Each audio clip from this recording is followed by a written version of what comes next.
Hello दोस्तों, rankers में आप लोग का बहुत बहुत स्वागत है। और दोस्तों, आज जो हम टॉपिक पर चर्चा करेंगे उसका नाम है जैविक कृषि। दोस्तों, यह काफ़ी हॉट टॉपिक है, न केवल जीएस के पॉइंट ऑफ व्यू से बल्कि ऑप्शनल जिनका इकोनॉमी है, ज्योग्राफी है, उनके पॉइंट ऑफ व्यू से ये बहुत इंपॉर्टेंट टॉपिक है। और यह कहीं ना कहीं कह सकते हैं कि दोनों में से किसी न किसी प्रश्न में अनिवार्य रूप से मिल जाएगा। तो जो भी ऑडिटर या फिर डबल एग्जाम या फिर सरसठवीं बीपीएससी है, सीडीपीओ का, जीएस, ये सबका पार्ट का है, तो जिनका भी रहा हो बिल्कुल इसे विस्तार पूर्वक देखें, क्योंकि हमने जो चर्चा किया है एक एक चीज़ों को लेकर आया है, इससे प्रश्न बाहर नहीं जाएगा। साथ ही साथ जो यूपीएससी के कैंडिडेट हैं वो सिविल यूपीएससी की जो तैयारी करते होंगे तो निश्चित तौर पर ये टॉपिक उनके लिए भी बहुत हॉट टॉपिक है, चाहे यूपी पीसीएस हो या अन्य कोई भी पीसीएस एग्जाम। तो आइए हम एक एक चीज़ों पर बात करते हैं कि जैविक कृषि में पढ़ेंगे क्या हम लोग। तो देखिए, जैविक कृषि के अंतर्गत जो मोटे तौर पर क्या है, जैविक कृषि क्या है, इस पर चर्चा करेंगे। फिर लाने के पीछे उद्देश्य क्या है, भारत के लिए आवश्यक क्यों है जैविक कृषि, सरकारी प्रयास कौन कौन सी चीजें हैं, लाभ इससे क्या होगा और इसकी चुनौतियां क्या है। तो इन सभी बिंदुओं पर चर्चा करेंगे। बिल्कुल ऑब्जेक्टिव स्केचिंग जो कहते हैं वो पत्ती पर आधारित होगी। अब है क्या है जैविक कृषि। तो कृषि की ऐसी पद्धति है जो पर्यावरणीय अनुकूलता तथा प्राकृतिक संतुलन बनाए हुए दीर्घकालिक एवं गुणवत्तापूर्ण कृषि उत्पादन की जाती है। तो दोस्तों, इसमें पर्यावरणीय अनुकूलता और प्राकृतिक संतुलन बनाए रखने की प्रवृत्ति होती है। यही कारण देखते हैं कि इसे खासतौर पर हम लोग सतत विकास और समावेशी विकास के दृष्टिकोण से अनुकूल मानते हैं। सतत विकास और समावेशी विकास के दृष्टिकोण से अनुकूल मानते हैं। विकास पर ये आधारित कृषि है, या ये भी लिख सकते हैं कि सतत विकास एवं समावेशी विकास पर आधारित कृषि की एक ऐसी प्रणाली जो पर्यावरणीय अनुकूलता तथा प्राकृतिक संतुलन बनाए हुए दीर्घकालिक एवं गुणवत्तापूर्ण कृषि उत्पादन की जाती है। अब दोस्तों, कि इसके लाने के पीछे उद्देश्य क्या है। तो लाने के पीछे जो उद्देश्य है, बिल्कुल अगर प्रश्न आता है तो आप ऑब्जेक्टिव फॉर्म में लिखें, ऑब्जेक्टिव इन द सेंस की पॉइंट फॉर्म में लिखें और उसका थोड़ा थोड़ा डिस्क्राइब करते चलें।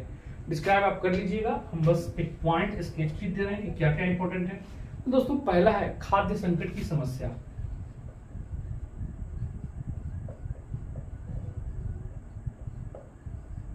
खाद्य संकट की समस्या। दूसरा पॉइंट है इसमें कि हरित क्रांति के प्रभाव में कमी। जो हरित क्रांति आई थी जिसमें फसल उत्पादन बढ़ा था, उसके बाद देखते हैं कि धीरे धीरे उसकी स्थिति कमजोर होती जा रही है। हरित क्रांति के प्रभाव में ह्रास, कमी, जो भी कहें, इसलिए नहीं ये जरूरी है। फिर है कार्बनिक खादों के अधिकाधिक प्रयोग से।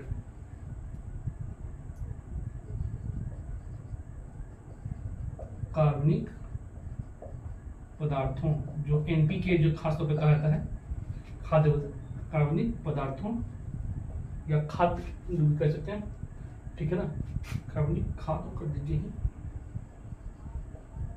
खादों के अधिकाधिक, मतलब अधिक से अधिक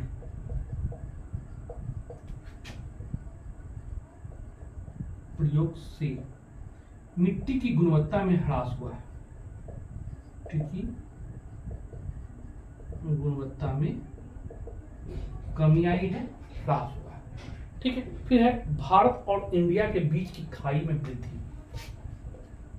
बड़ा अजीब सा लगता होगा सर सुनकर, भारत और इंडिया के बीच की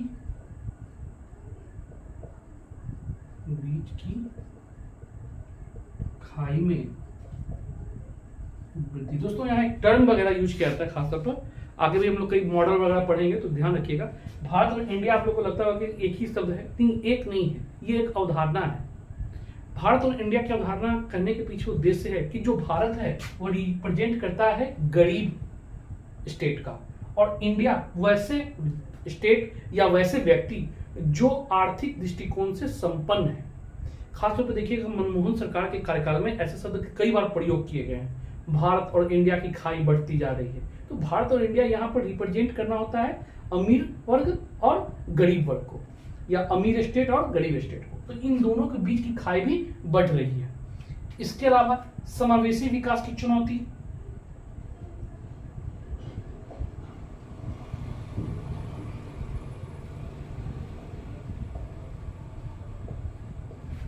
फिर 6 है सतत विकास की चुनौती खड़ी हुई।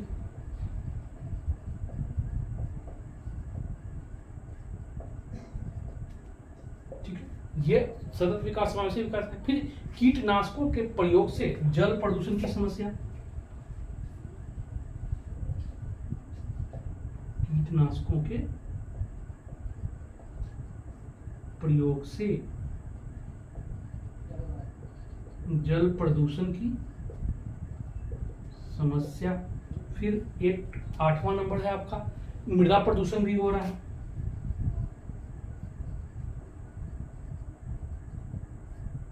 और 9th है आपका कृषि कार्य पर बढ़ती लागत, कृषि कार्य पर बढ़ती लागत। तो आप लोग स्केचिंग करके नोट्स बना लीजिएगा इस पर। मैं बार बार कह रहा हूँ कि वो चीज़ें जो क्लास में बताया जाता है वो मैंने बता रहा हूँ, यूट्यूब फोटो के चक्कर में मैं रहता भी नहीं हूँ। ठीक है, तो चीज़ें जो कि मांग की जा रही है और मेरे पास इतना समय है नहीं कि मैं क्लास पढ़ा पाऊँ, तो ये सब चीज़ें आपको इतना पॉइंट मिलेगा भी नहीं जल्दी। तो चलिए कोई बात नहीं, आप इतना करके चलिए। अब है भारत के लिए आवश्यक क्यों है, इस पर थोड़ा चर्चा कर लेते हैं और देखिएगा पूरा, क्योंकि बस हम लोग थोड़ा सा ऑफलाइन के टीचर हैं तो ज़्यादा चटक मटक चीज़ें हम लोग प्रस्तुत नहीं करते हैं। हाँ, चीज़ों को बेहतर तरीके से, आसान तरीके से स्केचिंग पद्धति में बता सकता हूँ। ठीक है, जितना आप इस पर डेप्थ नॉलेज चाहें उतना हमसे ले सकते हैं। अगर आप लोग के मन में भी कोई क्वेश्चन वगैरह हो तो आप दे सकते हैं, उसके सारा स्केचिंग डायग्राम खींच के मैं तुरंत दे दूंगा। ठीक है, अब आइए कि भारत में आवश्यक क्यों है। तो दोस्तों, भारत एक कृषि प्रधान राज्य है, लोग जानते ही हैं कि भारत एक कृषि प्रधान राज्य है।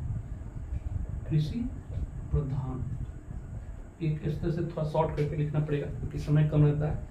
उसके बावजूद कृषि उत्पादक जो है, उत्पादकता भारत में कम है। तो कृषि प्रधान राज्य होने के बावजूद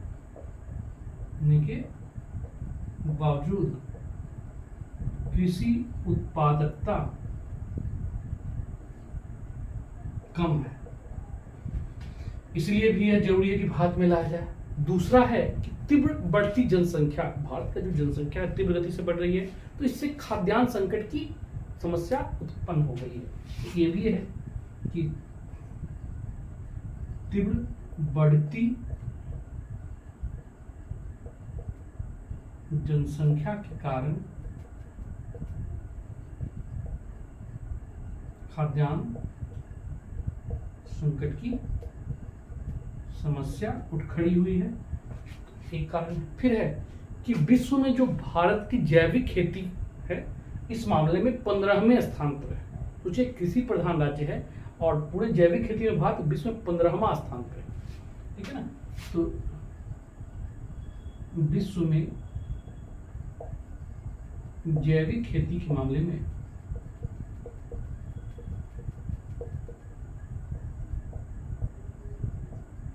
भारत 15वें स्थान पर है। इसलिए भी जरूरी है कि खेती बढ़वा दिया जाए और तीसरा चौथा तक लाया जाए। फिर इसके बाद है कि जैविक, भारत के जो जैविक खाद्य है उसका वैश्विक पटल पर विशेष मांग है। ठीक है ना, तो भारत के जैविक फसल का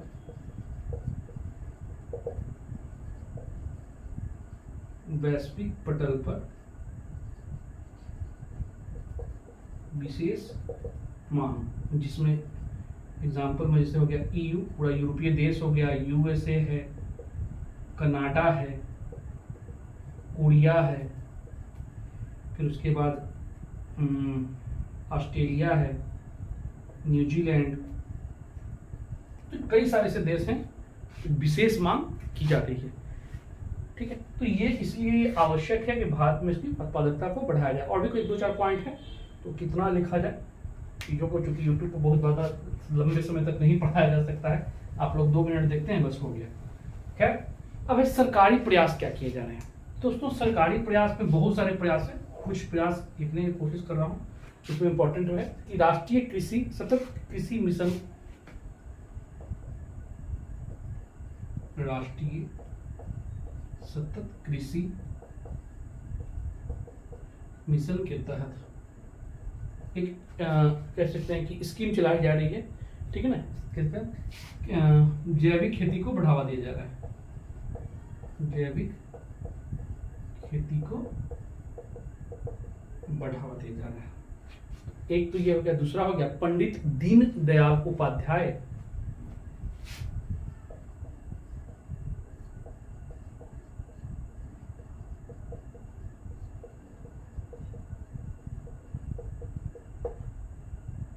उन्नत कृषि शिक्षा योजना।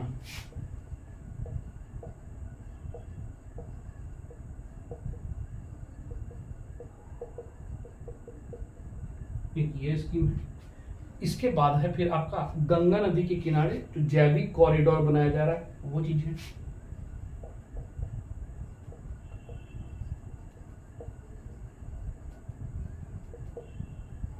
और बिहार के परिप्रेक्ष्य में अगर पूछे तो भी याद कीजिएगा, गंगा किनारे बन रहा है, और साथ ही साथ दनियामा से लेकर बिहार शरीफ तक सड़कों के किनारे भी बन रही है। तो गंगा नदी के किनारे जैविक कॉरिडोर बनाया जा रहा है। इसके अलावा देखते हैं कि राष्ट्रीय जैविक कृषि परियोजना,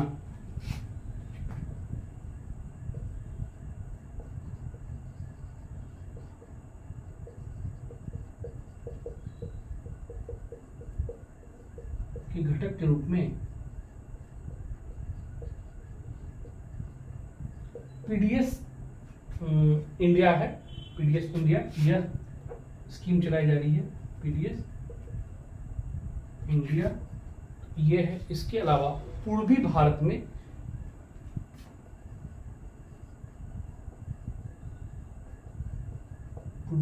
है एक जैविक मूल्य श्रृंखला विकास मिशन,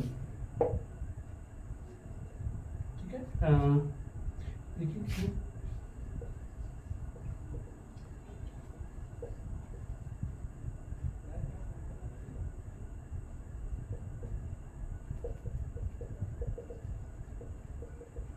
विकास मिशन परियोजना ये है। तो ये सरकारी प्रयास किए जा रहे हैं। इसके अलावा और भी है। अब है लाभ और चुनौतियां। तो दोस्तों लाभ को अगर आपको दिखाना हो, अब प्रश्न कोई भी स्वरूप में हो सकता है, हो सके केवल लाभ और चुनौती भी दे दे। तो लाभ को जो है 3 स्तर पे हम लोग बांट कर देखेंगे। एक पहला हो गया आपका पर्यावरणीय लाभ,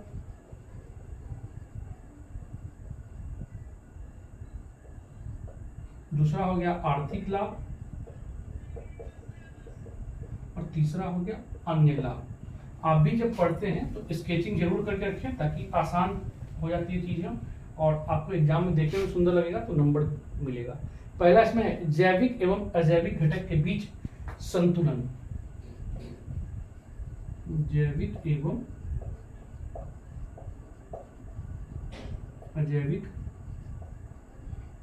घटक के बीच असंतुलन। फिर दूसरी इसमें विशेषता है पर्यावरणीय हितैषी है ये।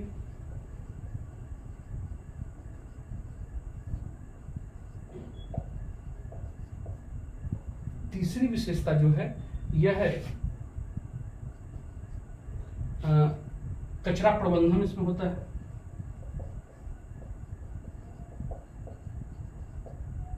और चौथा है इसमें कि प्राकृतिक संतुलन का विकास।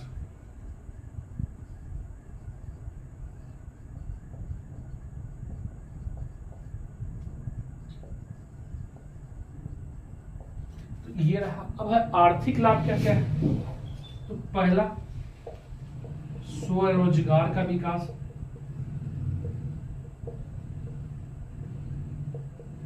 जो मोदी सरकार की आत्मनिर्भर भारत योजना है उसमें भी एक महत्वपूर्ण घटक के रूप में है। दूसरा है कम लागत उच्च उत्पादन,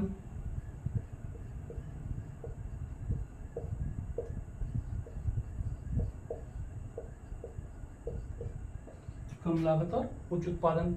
नेक्स्ट है कृषि का विविधीकरण इससे होगा,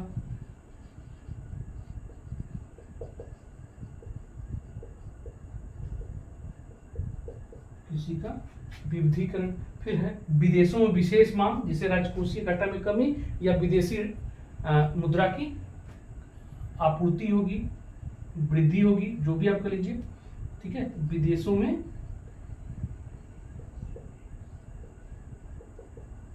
मांग करता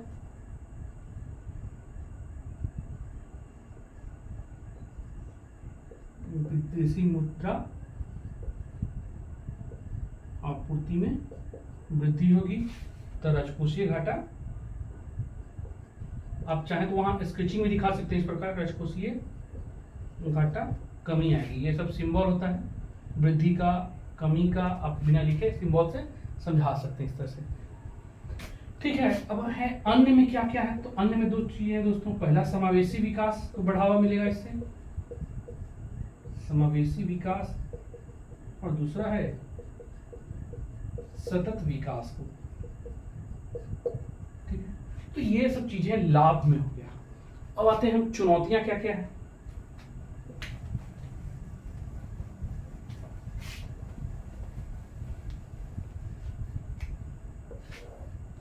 चुनौती भी दो स्तर पर होगा, एक आर्थिक चुनौतियां,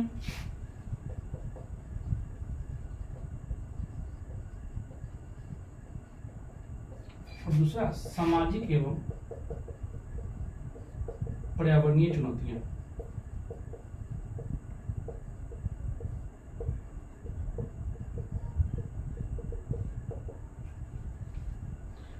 अब है आर्थिक चुनौतियां क्या क्या हो सकती है। पहला है दोस्तों कि भले ही रासायनिक दृष्टिकोण से इसमें लागत कम हो, लेकिन ऐसा नहीं कि इसमें लागत कम है, इसमें भी लागत अच्छी लगती है। तो पहला तो हो गया कि अधिक लागत का होना,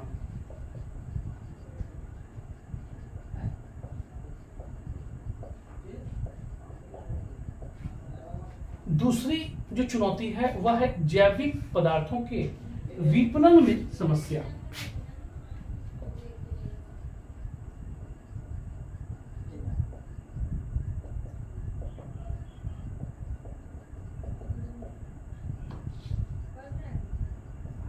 विपणन, मार्केटिंग, इसकी समस्या है। तीसरा है वित्तीय सक्षमता, या फिर कह सकते हैं सहायता का अभाव, बहुत ज्यादा वित्तीय सहायता नहीं मिल पा रही है, वित्तीय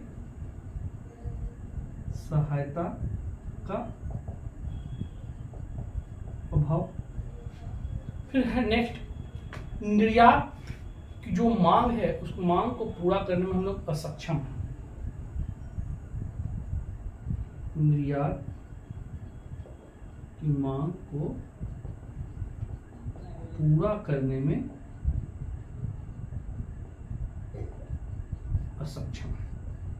और लास्ट है कि इसमें जो आप उत्पादन करते हैं तो उत्पादन का ऐसा नहीं कि इंस्टेंट आपको फायदा मिलना स्टार्ट करता है। तो निश्चित तौर पर पहले आपको कुछ टाइम लगेगा, उसके बाद धीरे धीरे इस उत्पादन में वृद्धि होगी, जिससे लाभ या इनकम होगा बाद में आएगा। तो तत्कालीन लाभ में कमी, ये इसकी एक ड्रॉबैक है।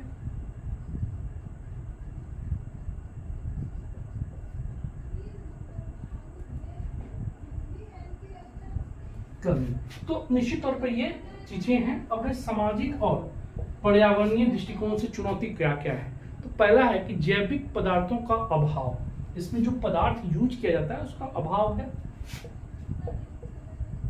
जैविक पदार्थों का अभाव। नेक्स्ट है इसमें कि खेती की तकनीक के प्रति जागरूकता जो है उसमें कमी है।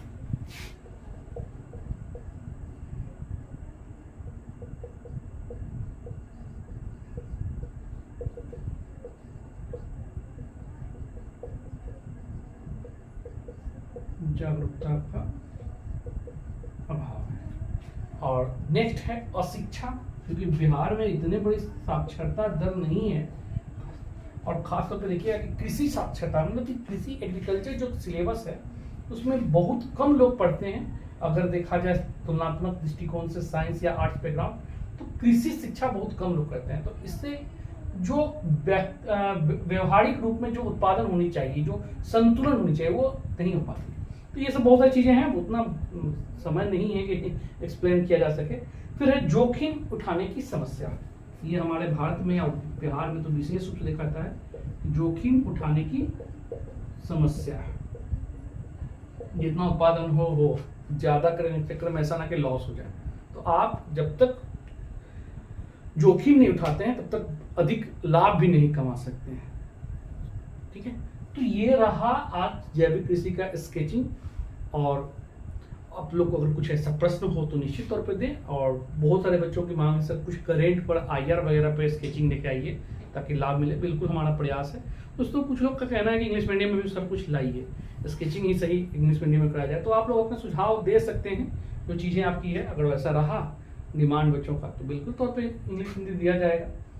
ठीक है, तो चलिए दोस्तों आज के लिए इतना काफ़ी है। फिर हम लोग जल्दी ही नेक्स्ट वीडियो के साथ मिलते हैं कुछ अलग सब्जेक्ट टॉपिक के साथ। Okay, thank you.